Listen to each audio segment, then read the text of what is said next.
ओम नमः शिवाय। हेलो दोस्तों, आज की वीडियो में बताऊंगा रवि प्रदोष व्रत की पौराणिक कथा।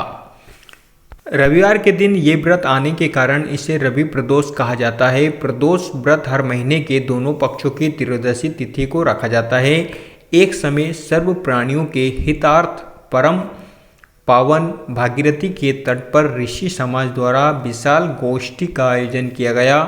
इस सभा में व्यास जी के परम शिष्य पूर्णावेता सूत जी महाराज हरि कीर्तन करते हुए पधारे। सूत जी को आते हुए देखकर सोनाकादिक 88,000 ऋषि मुनियों ने खड़े होकर दंडवत प्रणाम किया। महाज्ञानी सूत जी ने भक्तिभाव से ऋषियों को हृदय से लगाया तथा आशीर्वाद दिया। विद्वान ऋषिगण और सब शिष्य आसनों पर विराजमान हो गए। शौनकादि ऋषि ने पूछा, हे पूज्यवर महात्म्य, कृपया ये बताने का कष्ट करें कि मंगलप्रद कष्ट निवारक ये व्रत सबसे पहले किसने किया, उसे क्या फल प्राप्त हुआ।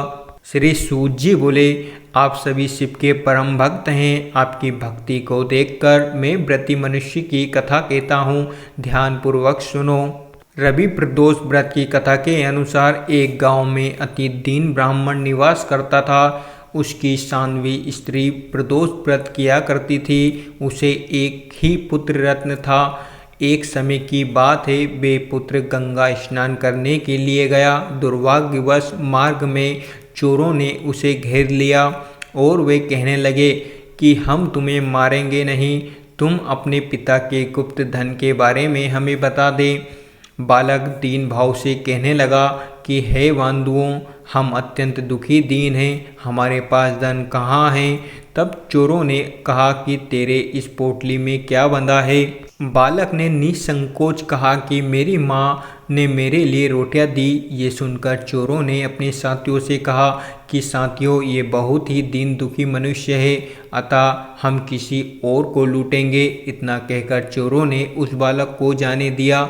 बालक वहाँ से चलते हुए एक नगर में पहुँचा। नगर के पास एक बरगद का पेड़ था। वे बालक उसी बरगद के वृक्ष की छाया में सो गया।